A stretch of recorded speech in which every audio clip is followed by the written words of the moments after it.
নরসিংদীর মনোহরদীতে দৈনিক জায়জায় দিন পত্রিকার ১৯তম প্রতিষ্ঠা বার্ষিকী উদযাপন করা হয়েছে।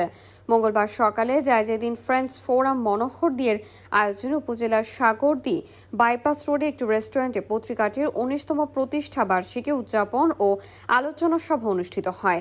দৈনিক জায়জায় দিন পত্রিকার মনোহরদী উপজেলা প্রতিনিধি তাজুল ইসলাম বাদলের সভাপতিত্বে সাংবাদিক এমরুল ইসলামের সঞ্চালনায় অনুষ্ঠানের প্রধান অতিথি হিসেবে উপস্থিত ছিলেন সহকারী কমিশনার ভূমি মারুফ দস্তেগীর।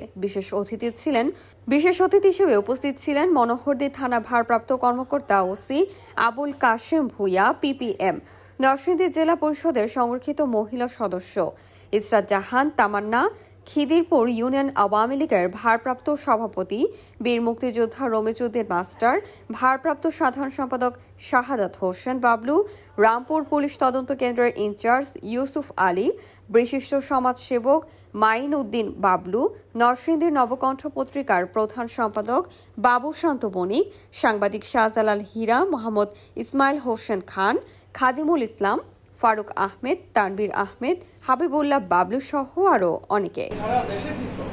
আমরা অর্থনৈতিকভাবে এত উন্নত করছি, একসময় ছোট ছোট বাচ্চারা প্রাইমারি স্কুলে শর্ট প্যান্ট হাফ প্যান্ট পরে খালি পায়ে যেত।